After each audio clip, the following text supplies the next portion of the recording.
welcome. Oh, sorry, I got the music going, still going. There you go. On to the next song.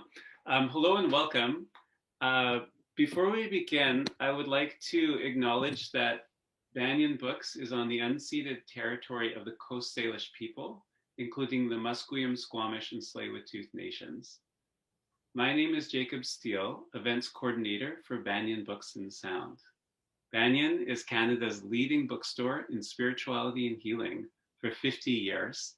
The store is open for in-person browsing, and we also have easy-to-use web store where you can order online, and Banyan will ship the books to you wherever you are.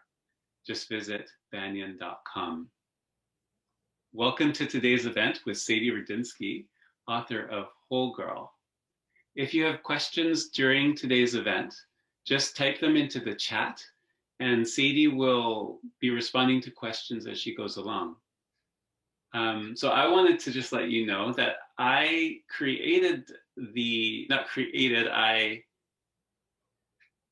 made the yogurt today from her recipe, and it's absolutely delicious. I never would have thought of the combination of things that went into it, and the whole family liked it. So yes, it's definitely worth trying. Sadie Radinsky is an 18-year-old Los Angeles-based blogger and recipe creator. For over 6 years, she's touched lives worldwide with her award-winning website, wholegirl.com, where she shares paleo treat recipes and advice for living an empowered life. She has published articles and recipes in national magazines and other platforms, including Paleo, Shape, Justine, Mind Body Green, and the Primal Kitchen Cookbook. Jamila Jamil, one of my favorite activists and actresses from The Good Place, has described her as a true role model. Her new book, Whole Girl, is published by Sounds True, and it's stunning, full of inspirations, recipes, and great photographs. It's a great honor, and we're really excited to have you with us. Welcome, Sadie Radinsky. Thank you so much, Jacob. So honored to be here, and thank you for everyone who's joining us. So today I am so excited to be teaching you how to make one of my favorite recipes from the book. It's this probiotic coconut cashew yogurt. And it's so interesting because I decided I wanted to make this. It felt really right for Banyan. And then as I was thinking about what I wanted to talk about, in addition to the recipe, all this stuff kept coming up about following our gut and getting in touch with our gut.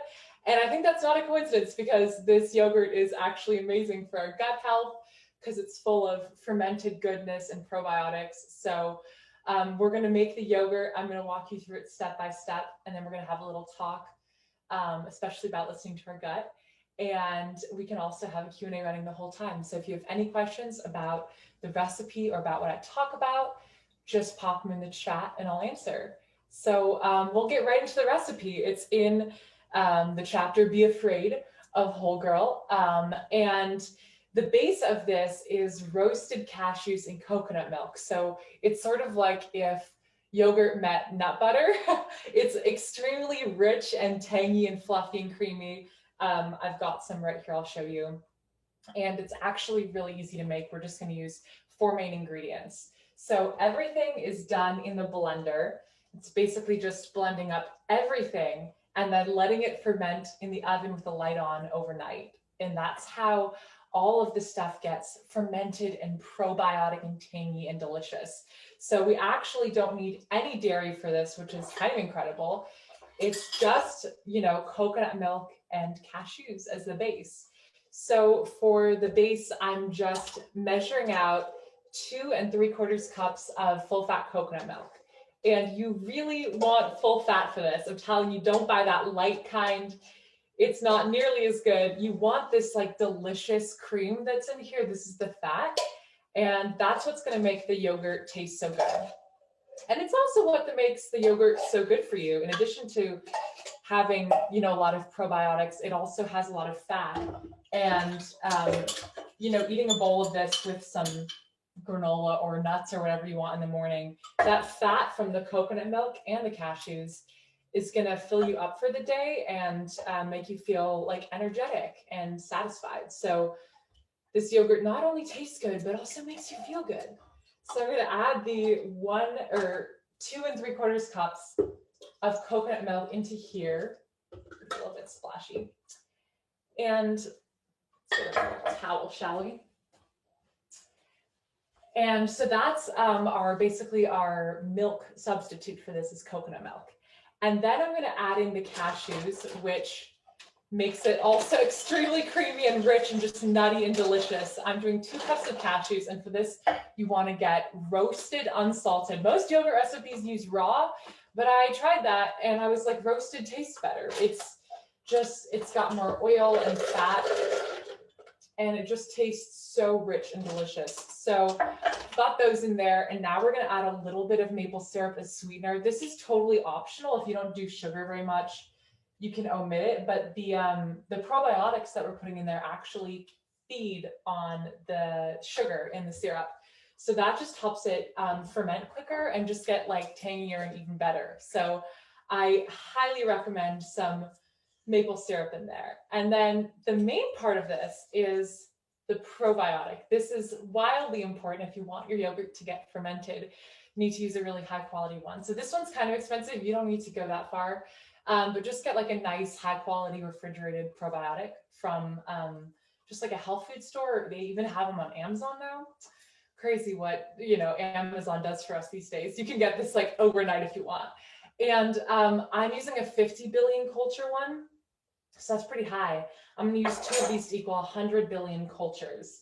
If it's a little bit less than that, don't stress. It will still ferment. This is just going to make it like super probiotic-y and therefore amazing for our gut. So I'm going to add in the probiotic, and you don't add in the capsule part. Make sure to like empty it out. We've got a couple questions in the chat. Let's see. Okay, so the cashews.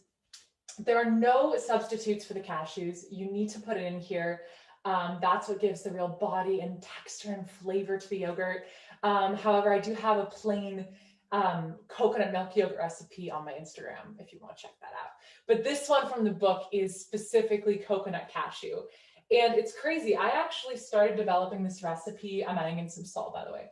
I started developing this recipe when I was like 15 or something, and I worked on it for years to perfect it. And I'm not sharing this recipe publicly until now in the book. So it was very secretive for a long time. And I only divulged the recipe at this event I hosted at my house, this like free event where I just let anyone come to my house. Thank you to my parents for accommodating that. It was kind of insane, but I had people come here. It was called Yoga Meets Yogurt, and we did yoga and made yogurt and ate it. So this yogurt has always been a source of community, and just something about fermenting something and then eating it and enjoying it. It's just kind of a cool unifying process. So I'm stoked to be sharing that with you right now. So things are about to get a little loud. You might want to turn down your volume, but we're going to blend this up. You do want a high-speed blender for this.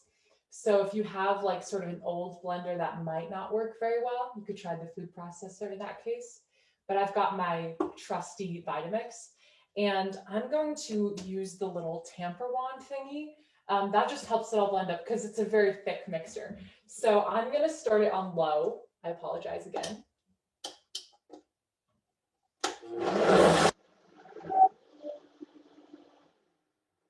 Okay, so I'm going to make it a little bit lower, and you just want to get the cashews ground down until they form sort of a nut butter, so that your yogurt's not chunky. You want it to be super silky and smooth. So give me a sec.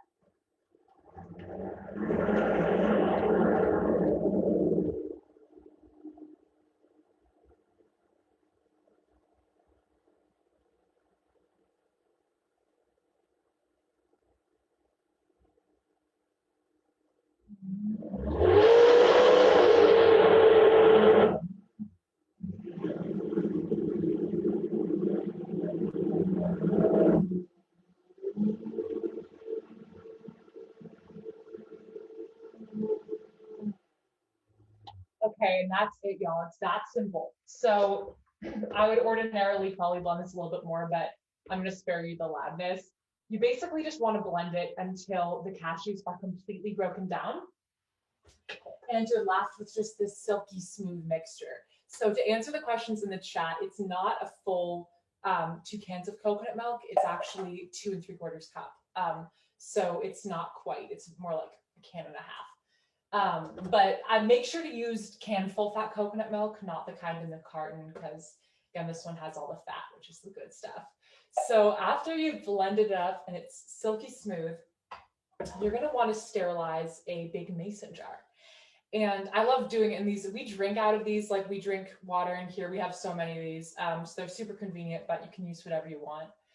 The main thing is that you want to get it sterilized, because that's what's going to allow the probiotics to grow. And you don't want any like weird bacteria to get up in there, because then after your yogurt's done fermenting, you're going to open it and there's going to be like some creature in there. You don't want that. So make sure to sterilize it. I did this one with some really hot water and soap. But I recommend doing it with just boiling water in the sink. Just carefully pour in the boiling water and then let it cool down to room temperature. And I think the boiling water is nice because that way you're not worried about any soap getting in there, but it's pretty low key. Don't stress about it too much. You just want to get it sterilized and then bring it to room temperature so that you don't heat up the probiotics. So when you're working with like probiotics and fermenting things, it's really all about keeping the probiotics stable so that they can ferment and colonize and make their bubbly, tangy goodness. So you don't want it to get too hot or too cold. And if you're looking at, yogurt recipes online, there's an old wives' tale that touching metal onto the probiotics will like deactivate them, but I haven't found that to be true. So don't worry too much about it. Just make sure your jar is cooled off, pour that mixture in, and then we are going to get a little piece of cheesecloth, or you can use a dish towel, anything like that. And you're going to add a rubber band. And then we're going to set this to go ferment. So this is extremely easy, as you've just seen. I basically blended everything up. And now this is going to ferment. And in order for it to ferment, we need to create a warm, loving, nurturing environment for the probiotics. Just like us, we need to be able to, if we want to grow and cultivate new things, we need to feel safe and warm and loved. So we're going to give that environment to this yogurt today.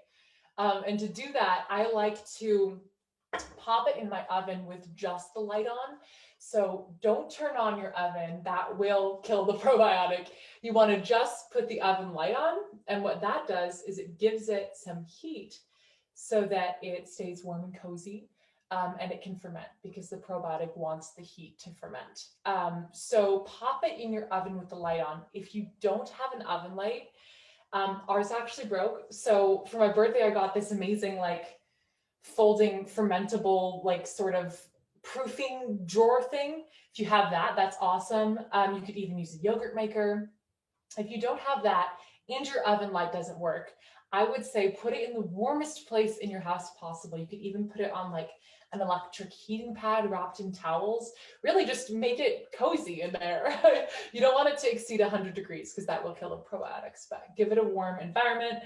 And if you're in a really cold place, I would say maybe try to put some lights on it, anything you can do to keep it warm. So you're going to pop this in the oven with the light on or your other cozy place for 16 to 24 hours. And you really can customize this, which is the magical thing. So Jacob did his for the full 24 hours and it turned out super tangy and delicious. That's amazing. It gets even fluffier the longer you ferment it because these bubbles grow. It's magical. But if you want it a little bit less tangy, you can do like 16, 18, 20 hours. Pick your choose. You can just sort of get a spoon in there after about 16 hours and taste it, and then leave it in there longer, depending if you want it tangier or not. So it's pretty linear. The amount of time you leave it in just makes it tangier. So you get to choose. Let me just look at this. Okay, there are some Instapot questions. I don't have an Instapot. I'm not as cool as you, whoever asked that. But if you do have an Instapot, I would say try it. That's like, I think you can get a pretty low warm temperature on there. So definitely try that. Tell me how it goes. And the cheesecloth, honestly, I'm not quite sure what purpose it serves. That was in I just did it in all the testing of this recipe I've done. I think what it does is it prevents like particles from getting in and stuff, but you don't want to put like a lid on here, because then that will somehow hinder the fermentation process in a reason unbeknownst to me, but I'm sure some yogurt aficionados out there know it. But I say just do the cheesecloth. If you don't have it, you can use a dish towel, but you want to sort of cover it up somewhat, but still letting in air. I think that's the thing. You need a little bit of ventilation in there. When I was trying this recipe, what was my inspiration? I have always been fascinated by fermenting things. I just love creating something and then setting it aside and watching it grow. I tried sauerkraut. That was pretty challenging. I've recently gotten into sourdough, as I'm sure you all have as well. But yogurt to me was just like pretty special because I love yogurt. I love eating it for breakfast with different things. And I love the idea of being able to make it myself. I think there's something super satisfying about just blending up a bunch of ingredients and then letting it sit, and then it literally growing these like organisms. That's what happens when you put the probiotic in it, is it literally creates like this colony in a delicious, not a gross way, but it multiplies and it ferments and it becomes something completely different. I think the transformation from cashews and coconut milk to tangy yogurt was just like pretty magical. And it was fun to test it for years because it's just fun to like perfect something and to work on it for a while until it's just right. And I'm excited I can finally share it with you guys because I had been keeping it secret for like years and years. So it's very fun to be able to finally share it. All right, so we are going to pop this in the oven with just the light on to ferment for our 16 to 24 hours. And I'm going to pop it in here. And then that's literally it. It's that simple. After you take it out, though, you're going to want to let it refrigerate for a little while because it's going to be sort of like warm and liquidy from being in the oven, and you want it to get thick and fluffy. So I've let this one refrigerate, and you can see the glamour shot. This one actually added a little bit of extra liquid to it, so it's a little bit softer than usual, but it's just like, it's so good, you guys. It's super tangy, super fluffy, and it's like richer than your average yogurt, which I really like. It's very like decadent and just like nourishing. So I hope you can try making this. I think you're gonna love it. Let me know if you guys have any more questions in the chat. Let's take a look.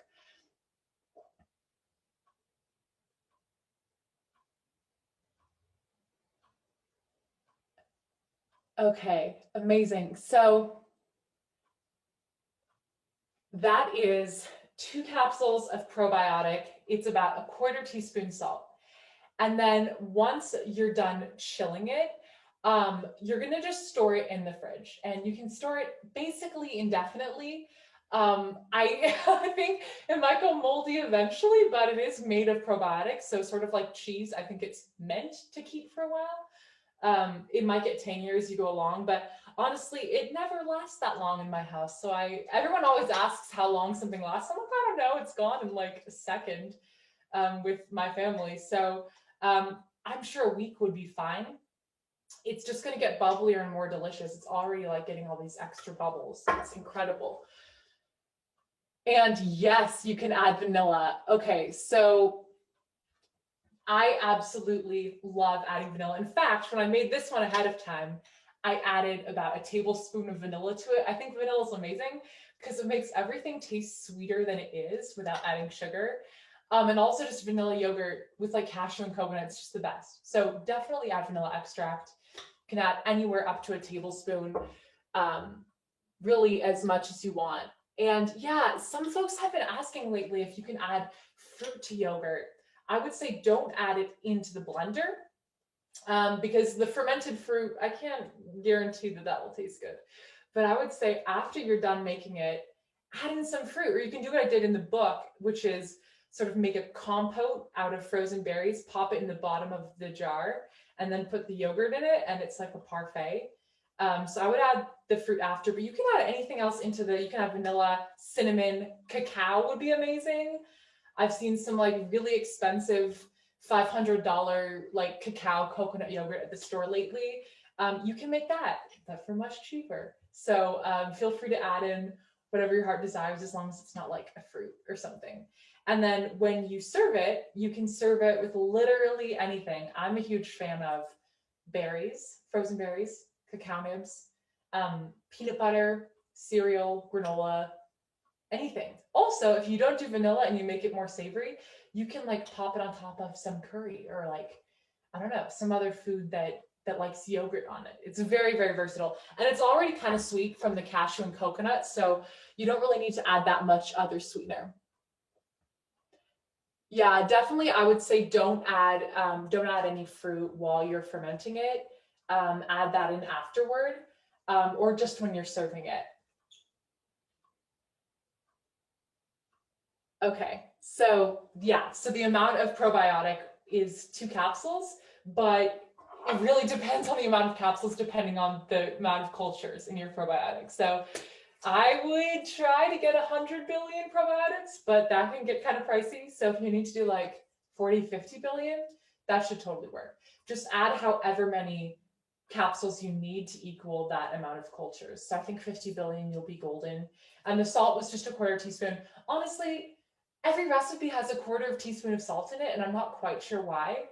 I don't really get what the difference would be if you did a 1/4 teaspoon or nothing.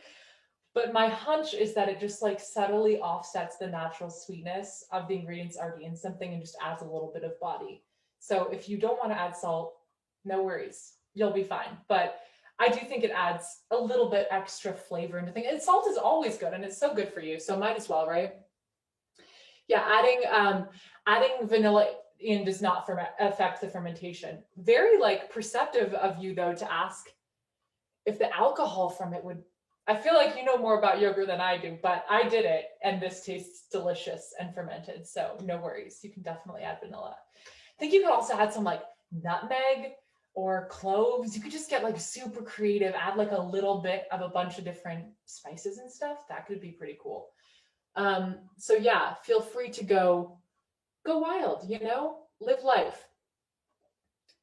All right, yeah, so that's basically on the yogurt, I guess. We're just gonna store this in the fridge, put a lid on your jar. You don't need cheesecloth anymore once it's done.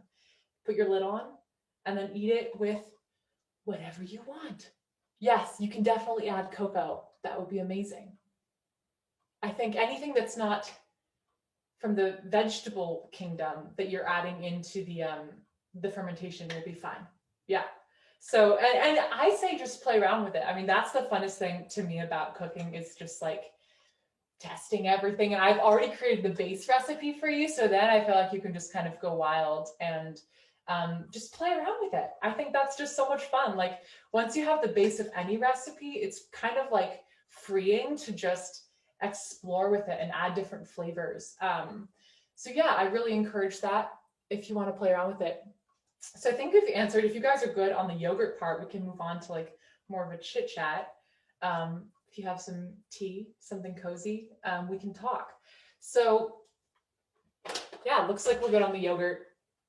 There's a question in the comments about for young women, how can you make friends with food? How can you sort of shift your perspective on food as a young woman? I think that's a really good question. That's something I tackle a lot in Whole Girl.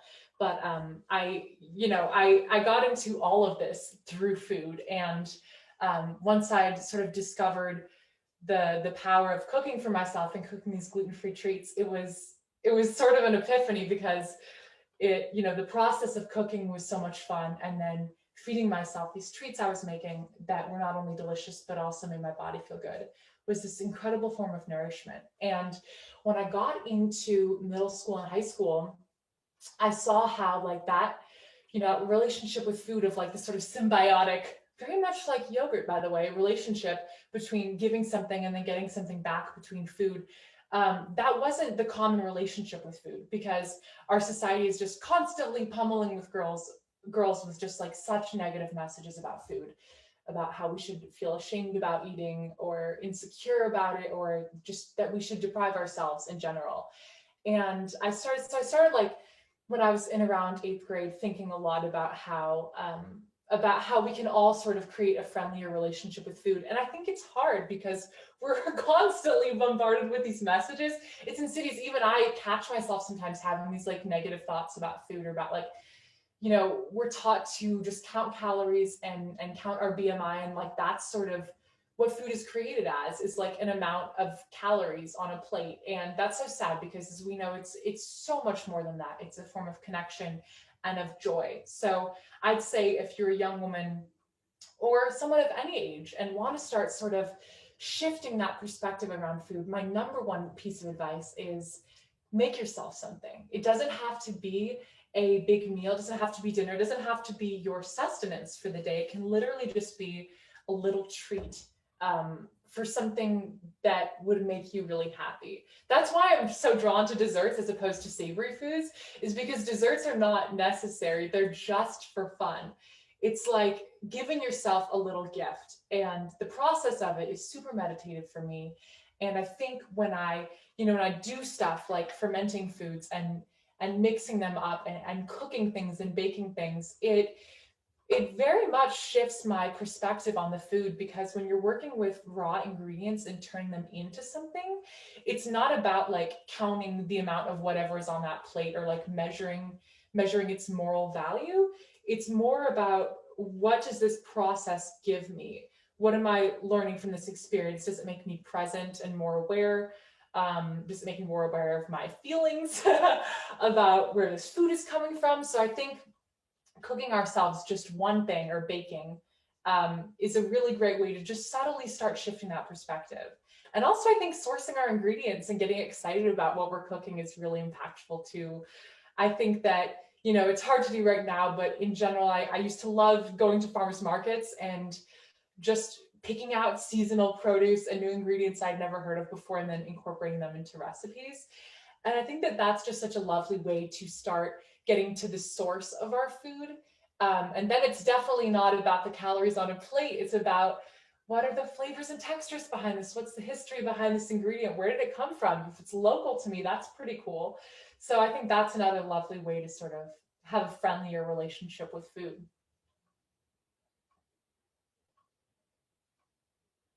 Okay, so there are some awesome questions in the comments. I'm just reading really quick. Okay, first of all, yes, this yogurt is vegan, dairy-free, egg-free, so you're good. And for a friend who's should be on a diet.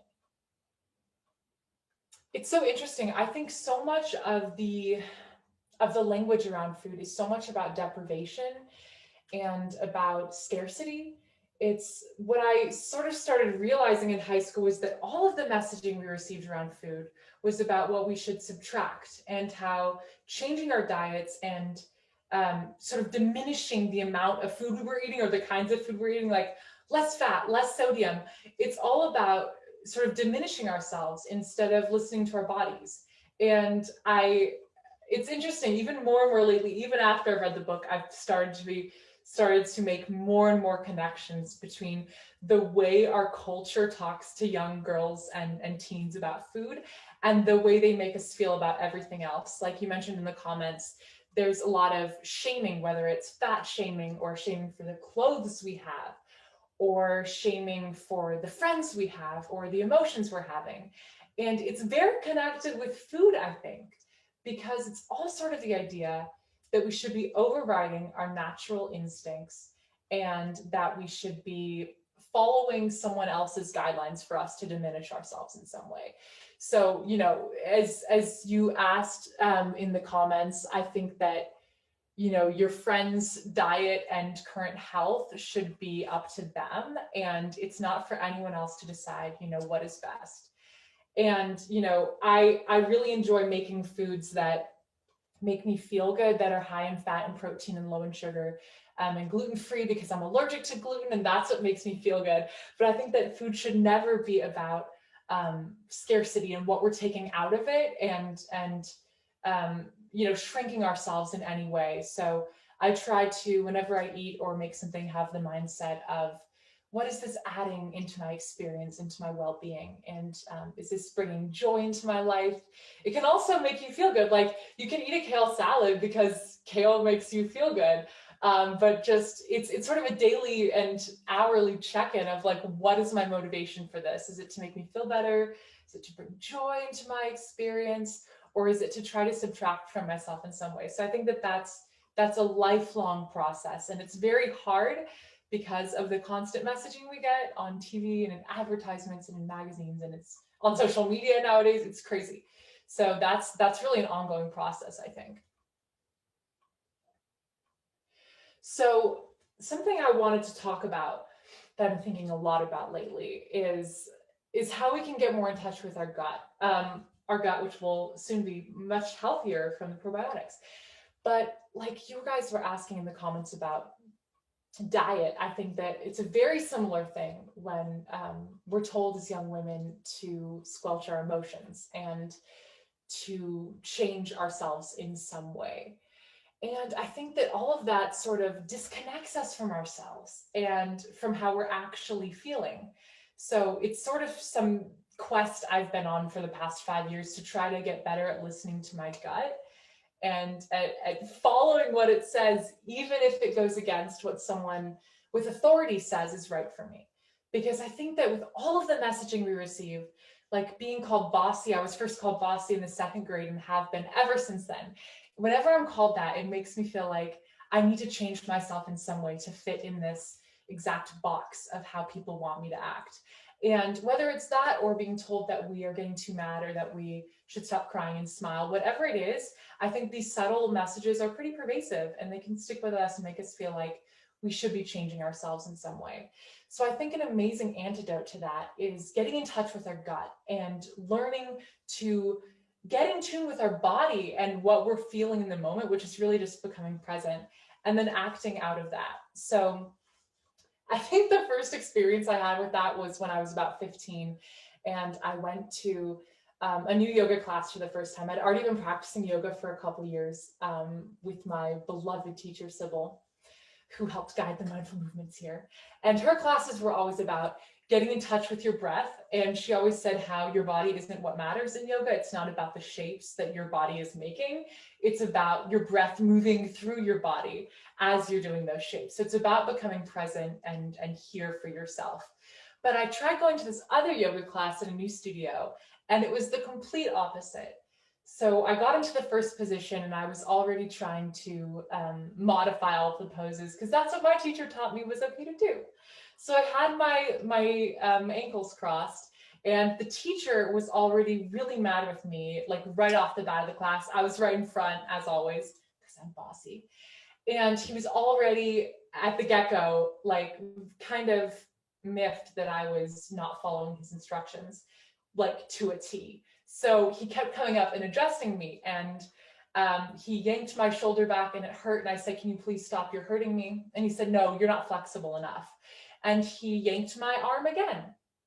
And this kept happening throughout the class. And about halfway through, I had this sort of epiphany there on the mat. I was like, oh my gosh, this guy doesn't care that what he's telling me to do isn't what feels right for my body. And suddenly my gut clenched up and I got hot. I felt like trapped and my body was physically hurting from what he'd done. And I realized that this wasn't safe to be in this yoga class anymore because I knew that he didn't care about what I was feeling. And I knew in my gut that it wasn't a safe situation and that he just wanted to control me and make my body fit these exact shapes. And I sort of in this moment connected that with all the times that our culture and adults have told us as girls that we should be acting a different way or looking a different way or squelching the way we're feeling in some fashion. And this guy was he was mad that my body wasn't shaping the exact shape that he had envisioned for me in this yoga pose. So I had this moment on the mat and I said, I have to go. And I rolled up my mat and grabbed my things and started leaving the classroom. And it was such a big studio and there were like 50 adults in there and I had to walk all the way to the door. And when I got to the door, he looked back and said, "See you later." And everyone in the class turned around and looked at me. and started snickering and giggling. And I was so embarrassed and just mortified. But when I got out of the yoga studio, I took a breath and I was like, I can finally breathe. And I suddenly felt this really big power, because I realized that I took the orders of my gut and of my body over what some, supposedly old sage, experienced yoga teacher told me to do. And in that moment, I sort of understood that there's such a great power in listening to our gut, and especially in listening to our gut and taking action over what someone else says.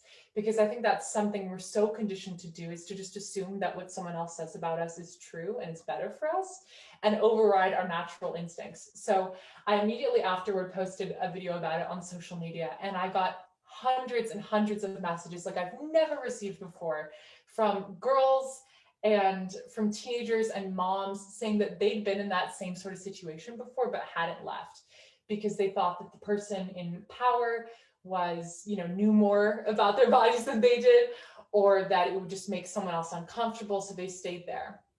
And I thought about, like, oh my gosh, imagine if all of those people who DM'd me, imagine if all of us started listening to our gut instead of what we were told was right for us, and took action based on what we were feeling in our bodies and in our emotions. I think that could be revolutionary. I think that, first of all, we'd stop buying some of the products that these giant corporations market to us to make us feel incomplete, because we know that we are already whole. And I also think that we would take some pretty incredible action globally, because we would be going from a place of intuition and listening to our gut. So anyway, I just wanted to share that, because I've been thinking about it a lot lately. I think that it's really powerful. It's a powerful practice to start as a young girl, but also into adulthood. You could be any age, and still, I think it's an ongoing process of getting better and better at listening to our bodies and following what they say. I think that can sort of grow into every part of our life. Yes, someone said it's our second brain. That is exactly right. I did some research on it for the book when I was writing the chapter, Be Afraid, and it is our second brain. Our gut literally has this sensing system that acts as a brain. It's truly mind-blowing, and this feeds our gut. Listening to our gut and taking action based on that feeds our gut. So there are so many ways to just get it more in touch with it every day. Yeah, and it's so interesting that this experience happened in a yoga class, because it's supposed to be this place of safety and welcomingness, and you feel like that's the one place that you should feel pretty safe, and pretty safe to be yourself. And I think that the reason I sort of got up the gumption to do that was because of the teaching I'd received from my teacher here in the canyon, my good teacher, because what she always taught us was that yoga was a place for us to be completely present with ourselves. And that's actually when I started getting better at listening to my gut, was when I started my yoga practice around 12 or 13. Because it was sort of the first time where there was some sort of movement I was doing that wasn't about the way my body looked, or my speed or performance in any way. Like, I did dance when I was younger, and I'd never done team sports or anything, but I feel like in dance, a lot of it is about the way you're looking and forcing yourself to override your natural instincts. So yoga was this sort of epiphany, because when I got on the mat, she told the whole class, this is not about the way your body looks. You are not your body. And that, as a tween, was the most revolutionary thing to hear. You are not your body. I was like, what? So the whole practice was about listening to our body, listening to our muscles and our breath and the way they were feeling, but our body is separate from us. That's not who we are. So the asanas, the yoga poses, and the flow of yoga allows our breath to flow through, which allows us to become conscious and aware, but it's not about the body. And that was a pretty revolutionary concept as a girl, and I think for all of us. So, when we're trying to get in touch with our guts more and more, I think that doing a practice like yoga, or it might be running for you, or walking, or meditating, whatever it is, doing some practice that allows us to let everything else fall away and focus on the way our body is feeling, I think that's immensely powerful. So there's an interesting question about how you know what your gut is telling you and when it's a sign of danger and when it's not. And it's so amazing you asked that, because I wrote in the chapter Be Afraid an entire section on that. Because I think sometimes we get a gut feeling and it's not actually a sign of danger. It's sort of butterflies or something like that. Because whenever I get ready to go on stage in a musical or something like that, I get this crazy tight feeling in my stomach and in my throat, and I get heart palpitations, and it's completely terrifying. And once I get on stage, that goes away, because I think I'm so present that my mental chatter sort of falls away. But that moment right beforehand is always terrifying. And I think that's a different feeling from when you're in a dangerous situation and you need to leave. So I think that sort of making those distinctions is a very hard thing. But I think that's something that can sort of grow from us learning to get in touch with our gut more and more. I have in the book, in that chapter, actually, a body scan meditation, which for me is a really powerful way to feel the sensory experiences that are happening in my body without labeling them, but just feeling them. And then when we're out in the world, I think we can sort of do a mini body scan in like 10 seconds and check in with our body and see how we're feeling and see if this feels like a safe situation or not. And in a different chapter of the book, I talk about, I believe it's in Be Unsure, I talk about the power of no. And I think that that's a really, really important thing to learn as young girls into adulthood, is the power of when to say no. And I think that that really comes from getting comfortable with our gut and listening to how it feels. Because I tell in there a story of when I was 13, I was sitting alone at a cafe doing schoolwork for the first time, and some random stranger came up to me from the street and started sitting with me and asking me questions about myself. And in the moment, I was so caught off guard that I started answering these questions, and I, some way through the conversation, realized this is not a good situation. This is awkward. This is unsafe potentially. I need to leave. And I did leave. But afterwards, I kept beating myself up about it, because I was like, how did I not know sooner to leave? Why did I talk to this stranger? And I realized it was because I wasn't getting in touch with my gut. And I was so worried about pleasing some random creepy dude that I didn't listen to the way I was actually feeling. And by the time, a couple of years later in that yoga class, I had grown a little bit and learned that. But that experience sort of made me realize that, it's so powerful to listen to our bodily functions and how we're feeling in a given moment and act based off of that. And it's so hard because, pleasing people is so ingrained in us at a young age, but it's a really cool thing that we can practice just on a daily basis. I say one of the best ways to practice that, to get in touch with how your gut is when you're doing your own yoga practice or running or whatever it is, you can modify things to make your body feel good. So maybe you use some blocks in your triangle pose instead of touching your feet, because that makes it more comfortable for you. So I think there are little things, even just like cooking for yourself, little things we can do for ourselves each day that are sort of tuning into our body's cravings and feelings and listening to them and acting out of that. And then we can bring that experience and growth into us, into the rest of our lives with us.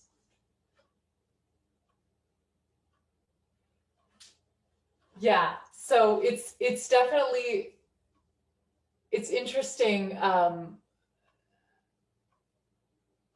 It's interesting with yoga because it really should be about listening to our bodies, but I think in some practices, it's made much more about how the body's looking. Some yoga studios in LA have full-length mirrors, which is just insane to me, because the whole point of yoga is you're getting in touch with your breath and your awareness, and it's not about how you're looking.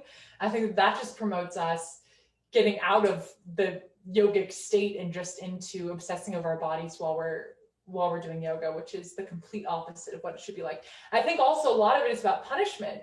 Like those hot yoga classes, I had to leave one of those too once because I felt like I was going to throw up or faint or something, because they give you like 100-degree room and make you do these crazy exercises. And some people might enjoy that. But I think that if you aren't someone who enjoys that, you can leave. You can like get in touch with the way you're feeling and be like, okay, this does not feel right. And then you can book it, and that's okay. And it's okay if people snicker. It's completely fine if, you know, the teacher is like literally mad at you. It doesn't matter. I think listening to ourselves is the number one priority. Okay, so we have just about a minute left. The camera's going up. Before this is over, someone wanted to see the full book cover. This is the book cover. And for the last, okay, this is going out now. Okay, yes, thank you all for the sweet comments. I think we will wrap it up now because the camera battery is dying. But thank you all so much for having me and for the awesome discussion. Jacob, I will hand it over to you. Wow, thank you so much, Sadie. That was so inspiring, full of really empowering messages, and the way that you weave together the food and the great recipes with this whole philosophy, it's really inspiring. And thank you all for coming out tonight. And if people want to find you, Sadie, where can they follow you? Well, my Instagram is Sadie Radinsky. My website is wholegirl.com. And the book is called Whole Girl: Live Vibrantly, Love Your Entire Self, and Make Friends with Food. And you can get it at www.banyan.com. Thanks again, Sadie, and thanks to everybody. Thank you so much.